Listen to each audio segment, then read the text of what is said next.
स्वागत है आप सबका केमिस्ट्री की क्लास में।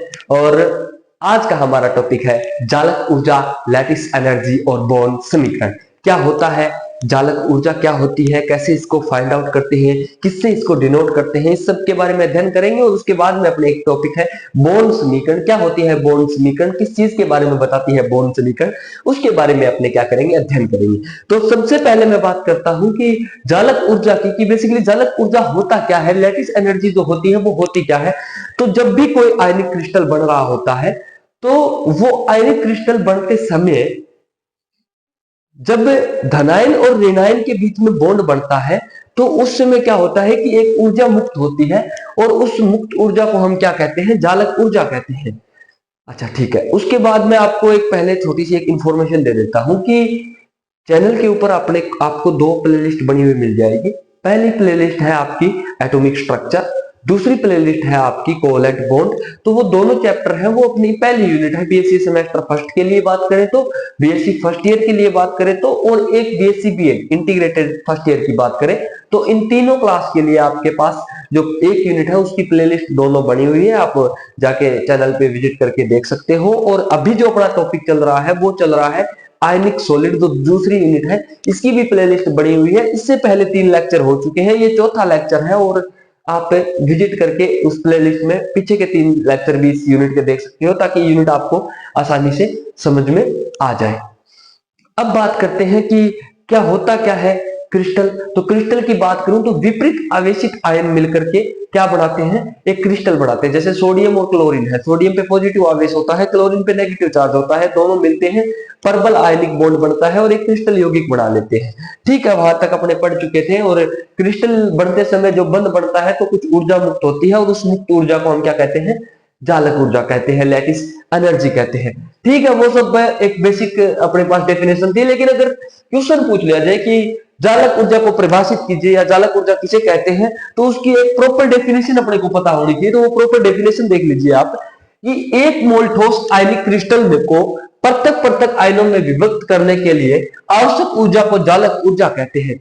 यानी कि कोई एक क्रिस्टल है, एक ठोस क्रिस्टल है, उसका एक मोल लेंगे और उस एक मोल ठोस क्रिस्टल को पृथक पृथक आयनों में विभक्त। अरे पृथक पृथक आयनों में कैसे, अरे बेसिकली एक एग्जांपल ले लेते हैं अपने NaCl का, सोडियम क्लोराइड का। सोडियम क्लोराइड का एक मोल लेंगे, ठोस आयनिक क्रिस्टल होता है, ये अपने को पता है, अपना साधारण नमक जो हम घरों में यूज करते हैं, खाना बनाने में उसका बेसिकली यूज होता है। तो उसमें क्या है कि NaCl है, ये Na पॉजिटिव और Cl नेगेटिव आयनों में अगर इसको तोड़ा जाए और उस तोड़ने के लिए जितनी ऊर्जा की आवश्यकता होती है उस ऊर्जा को क्या कहते हैं, जालक ऊर्जा कहते हैं। और इसे किससे प्रदर्शित करता हूं मैं, यू नोट से प्रदर्शित करते हैं। इसे प्रदर्शित किससे करते हैं, यू नोट से प्रदर्शित करते हैं।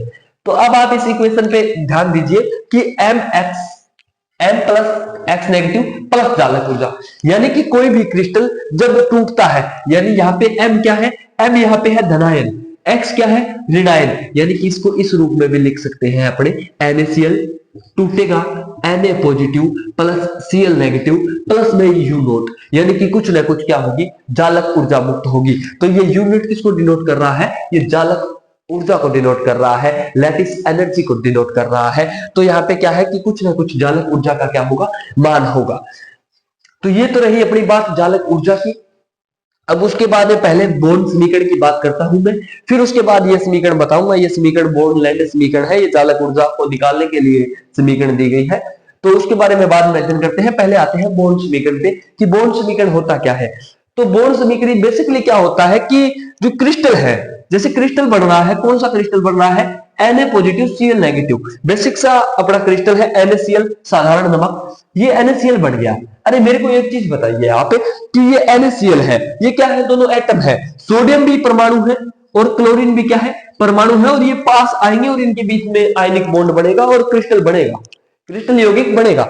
लेकिन एक चीज बताइए कि इनके पास होता क्या है, कि सर क्या बात कर रहे हो, परमाणु के पास क्या होता है, बेचारे फकीर के पास, या तो उसके पास कक्षा में इलेक्ट्रॉन चक्कर लगा रहे होते हैं, या सर नाभिक में प्रोटॉन और न्यूट्रॉन होते हैं।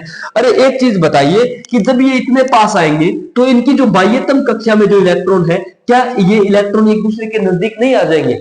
अरे कोई भी दो परमाणु XYZ, कोई भी दो परमाणु अगर पास आते हैं परमाणु की संरचना गोलाकार होती है और उसके जो केंद्र में नाभिक होता है और चारों तरफ कक्षाओं में क्या लगाते हैं, इलेक्ट्रॉन चक्कर लगाते हैं।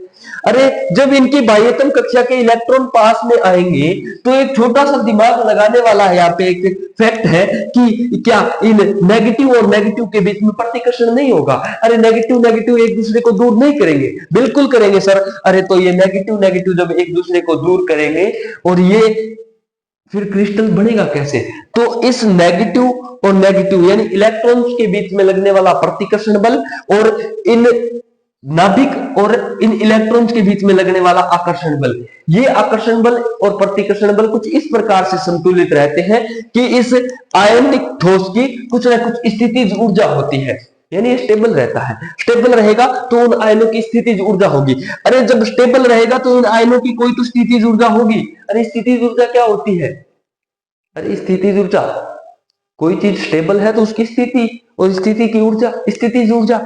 अरे तो यहाँ पे इन आयनों की स्थितिज ऊर्जा होगी और इस स्थितिज ऊर्जा को ही हम क्या कहते हैं, ये बोर्न समीकरण से बताते हैं। ये है अपनी क्या, आयनों की स्थितिज ऊर्जा, आयनों की स्थितिज ऊर्जा, पोटेंशियल एनर्जी आयनों की।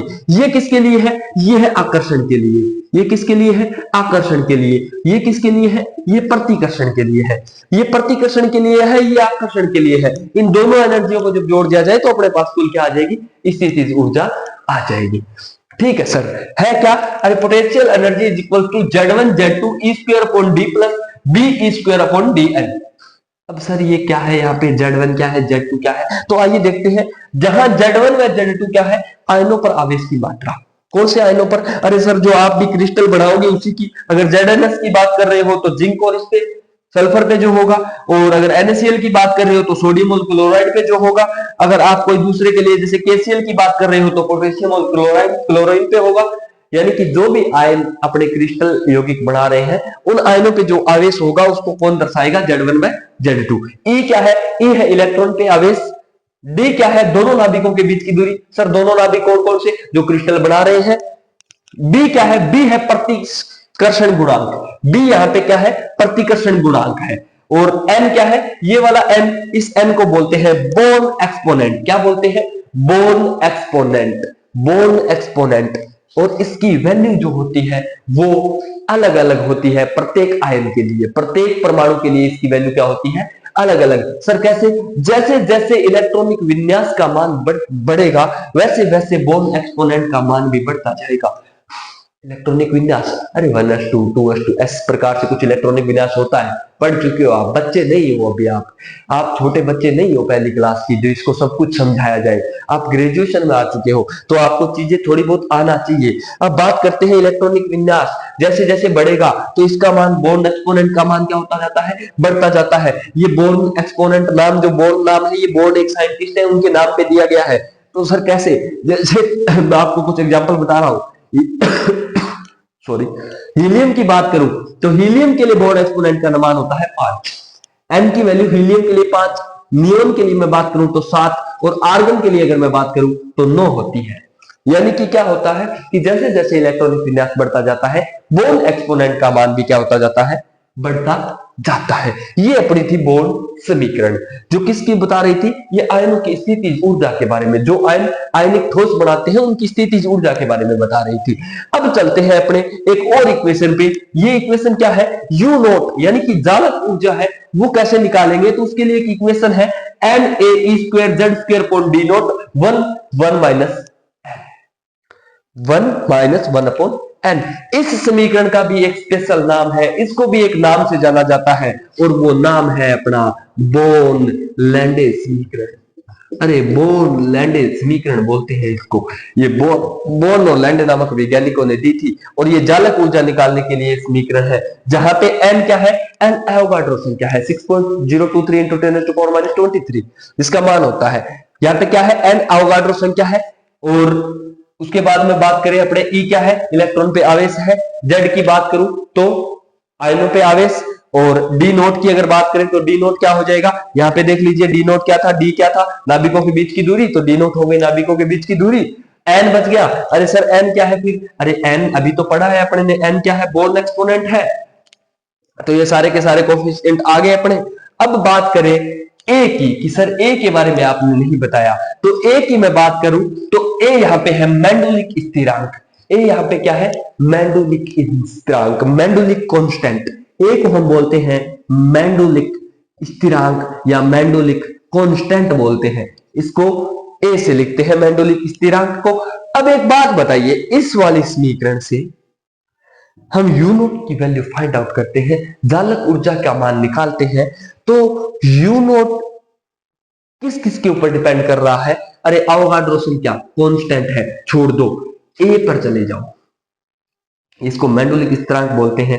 अगर मेंडुलिक स्थिरांक का मान ज्यादा होगा तो इसके मान पे क्या प्रभाव पड़ेगा? अरे जैसे जैसे ए का मान बढ़ेगा यू नोट का मान बढ़ता जाएगा। यानी बेसिकली क्या कह सकते हैं, अरे एक का मान बढ़ा रहे हो, दूसरे का मान भी बढ़ रहा है, इसको क्या कहते हैं? प्रोपोर्शनलिटी। अरे क्या? समानुपाती। यानी यू नोट किसके समानुपाती हो गया? ए के। ठीक है सर, ई और जेड को छोड़ दो, चलो सीधा डी नोट पे। अरे डी नोट पे, डी नोट यानी कि अगर डी नोट का मान मैं बढ़ा दूं, डी नोट का मान बढ़ा दिया जाए तो यू नोट के मान पे क्या प्रभाव पड़ेगा? अरे सर यू नोट का मान घट जाएगा। अरे डी नोट का मान बढ़ाने से यू नोट का मान घटता है, तो क्या हम कह सकते हैं कि सर यू नोट है वो इनवर्सली प्रोपोर्शनल टू होता है किसके? डी नोट के। यानी यू नोट जो होता है सर वो क्या है? इनवर्सली प्रोपोर्शनल है किसके? डी नोट के। अब बात करें किसकी? जेड स्क्वायर की, तो जेड स्क्वायर का मान बढ़ा दिया जाए तो यू नोट का मान भी बढ़ जाएगा। अरे जेड स्क्वायर का मान बढ़ा दिया जाए तो यू नोट का मान भी बढ़ जाएगा। यानी हम कह सकते हैं कि यू नोट होगा वो समानुपाती होगा किसके? जेड स्क्वायर के। ये जालक ऊर्जा की डेफिनेशन हो गई। उसके बाद में ये डायरेक्ट लिख देंगे, जालक ऊर्जा को निकालने का सूत्र हो गया। इसमें ये क्या क्या है, ये जो कांस्टेंट है वो इनको क्या क्या बोलते हैं उनको हम दर्शा देंगे।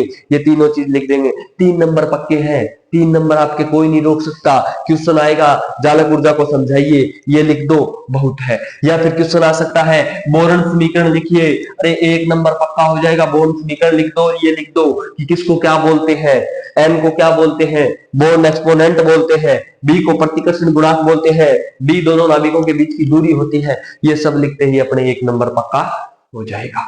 तो ये अपने 2 टॉपिक थे आज के, जालक ऊर्जा और बोर्न समीकरण। अब इसके बाद में अपने पढ़ते हैं बोर्न हेबर साइकिल, जो मोस्ट इंपोर्टेंट टॉपिक है इस यूनिट का। शॉर्ट की और फ्रैंकल दोष के बाद में अगर कुछ पूछा जाता है इस समीकरण इस यूनिट से, तो इस यूनिट से ये पूछा जाता है कि बोर्न हेबर साइकिल को समझाइए, बोर्न हेबर चक्र को समझाइए। तो देखते हैं अपने बोर्न हेबर चक्र के बारे में।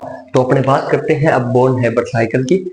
तो बोर्न हेबर साइकिल क्या होता है कि बेसिकली बोर्न और हेबर नाम के साइंटिस्ट हैं, उन्होंने एक जो अभिक्रिया एक कंप्लीट होती है, उस अभिक्रिया में, या फिर बात करें अभिक्रिया को छोड़ो, अभिक्रिया के लिए तो अलग होती तो अभिक्रिया के लिए है, लेकिन अपने बेसिकली आयनिक ठोस के लिए बात कर रहे हैं। तो कोई भी जो एक क्रिस्टल है, वो क्रिस्टल जब टूटता है तो वो उसमें कितनी ऊर्जा, कौन सी ऊर्जा की रिक्वायरमेंट होती है, उन ऊर्जाओं का के बारे में अध्ययन करने के लिए एक साइकिल बनाया, एक चक्र बनाया, उसको हम बोर्न हेबर साइकिल कहते हैं या बोर्न हेबर चक्र कहते हैं।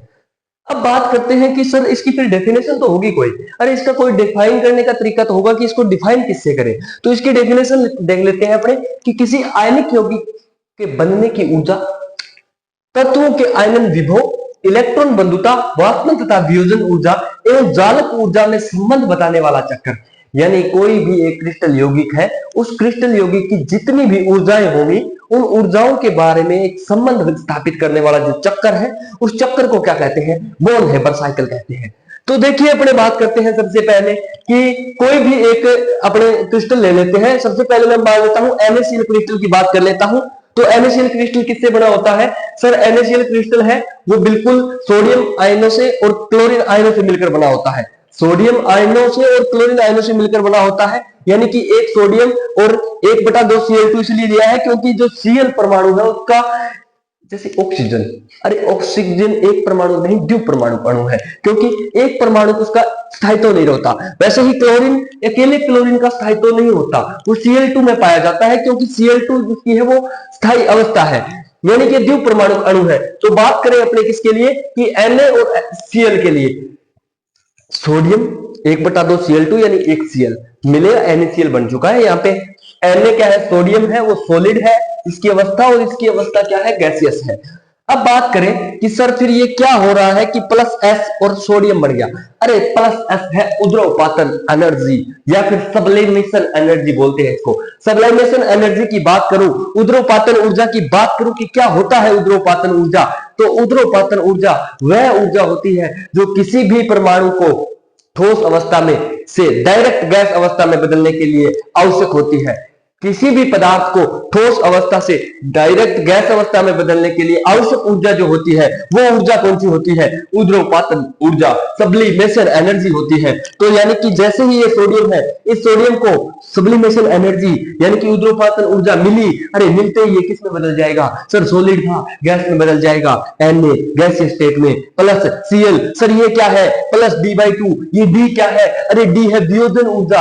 अरे सर वियोजन ऊर्जा क्या हो गई, अरे वियोजन ऊर्जा हो गई कि किसी भी अणु का टूटना, अरे वियोजन होना टूटना, यानी कि किसी भी अणु के टूटने के लिए जो आवश्यक ऊर्जा होती है या बंध को टूटने में जो आवश्यक ऊर्जा होती है उसको क्या बोलते हैं, वियोजन ऊर्जा, डिसोसिएशन एनर्जी बोलते हैं, डी से लिखते हैं। तो यहाँ पे D/2 एनर्जी जैसे ही इसको मिली तो ये Cl में कन्वर्ट हो गया।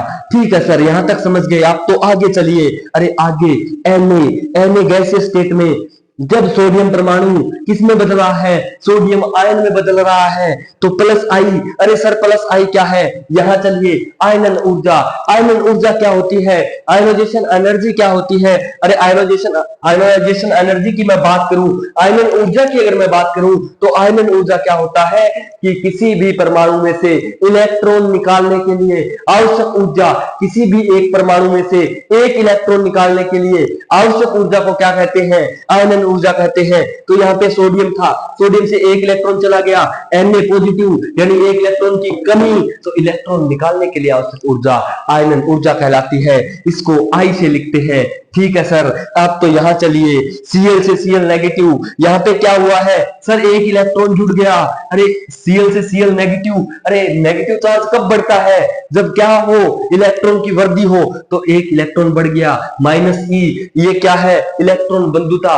अरे इलेक्ट्रॉन बंधुता क्या होती है, किसी भी परमाणु में इलेक्ट्रॉन, किसी भी परमाणु के बाह्यतम कक्षक में एक इलेक्ट्रॉन ऐड करने की जो एनर्जी है वो इलेक्ट्रॉन बंधुता, यानी किसी भी परमाणु के बाह्यतम कोश में इलेक्ट्रॉन ऐड करने, जोड़ने के लिए आवश्यक ऊर्जा क्या होती है, इलेक्ट्रॉन बंधुता। अरे जोड़ने के लिए ऊर्जा मुक्त होती है, इसलिए इसको -E लिखा है, यानी कि -E जैसे ही हुई ये Cl नेगेटिव बन गया, यानी ये Cl आयन बन गया, ये Na पॉजिटिव, ये क्या बन गया, Na पॉजिटिव आयन बन गया, एक धनायन एक ऋणायन। अरे सर एक धनायन एक ऋणायन, दो विपरीत आवेशित आयन, अरे दो विपरीत आवेशित आयन जैसे ही मिलेंगे, अरे सर क्रिस्टल बन जाएगा, आयनिक ठोस बन जाएगा। अरे सर आयनिक ठोस बढ़ेगा तो जालक ऊर्जा मुक्त होगी।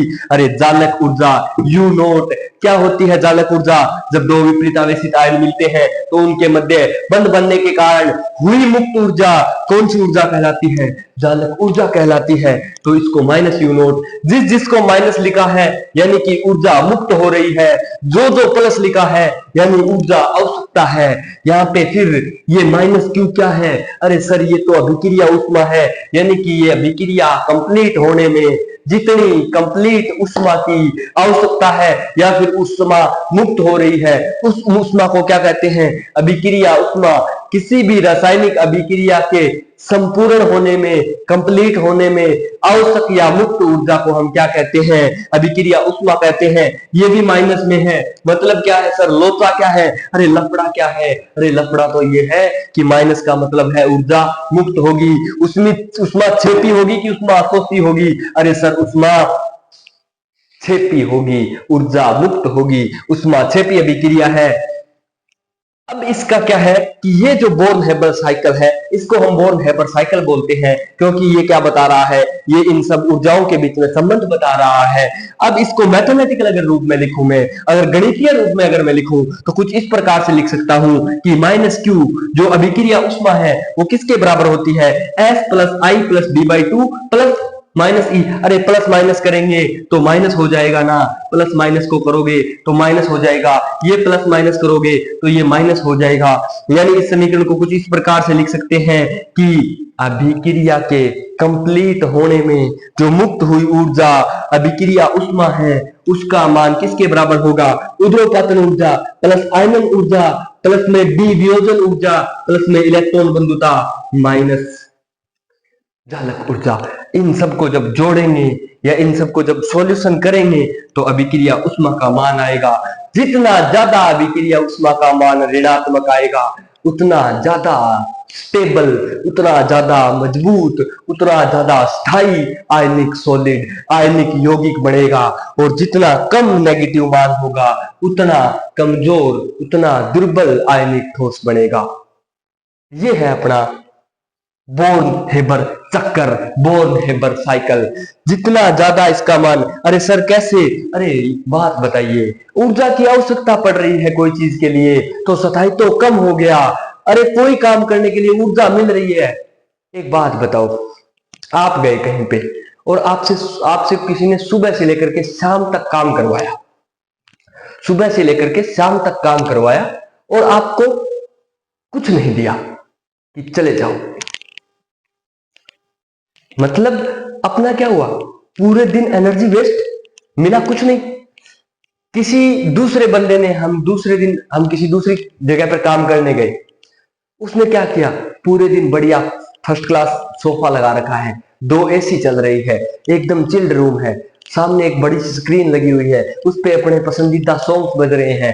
सुबह से शाम तक उस गद्दीदार सोफे पे बैठ के आए और आते टाइम हमें 2000 का गुलाबी नोट जो बंद हो चुका है वो नहीं दिया, 500 के 4 नोट दिए, 2000 रुपए भी दिए, पूरे दिन बैठा के भी रखा, एनर्जी गई ना बात, पैसे मिले ऊपर से वो अलग। अरे तो सताई तो, यानी कहाँ काम करना पसंद करेंगे, अरे सर एसी वाले कमरे में सोफे पे बैठना पसंद करेंगे।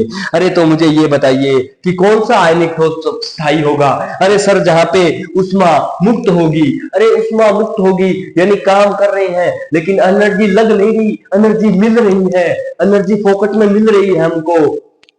तो सीधी सी बात है ना, जितना ज्यादा ऋणात्मक माइनस क्यू, यानी क्यू का मान जितना ज्यादा ऋणात्मक है उतना ज्यादा मजबूत यौगिक है, उतना ज्यादा मजबूत आयनिक ठोस बनेगा। तो ये था अपना बोर्न हेबर साइकिल। चालक ऊर्जा के बारे में पढ़ा, बोर्न समीकरण के बारे में आज हमने पढ़ा और बोर्न हेबर चक्कर के बारे में हमने पढ़ा।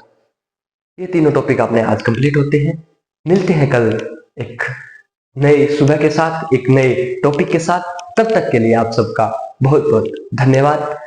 अगर आपको पढ़ाया हुआ अच्छा लगता है, अगर अच्छे से समझ में आया है तो आप चैनल को सब्सक्राइब करके एक छोटा सा उपहार दे सकते हो। धन्यवाद।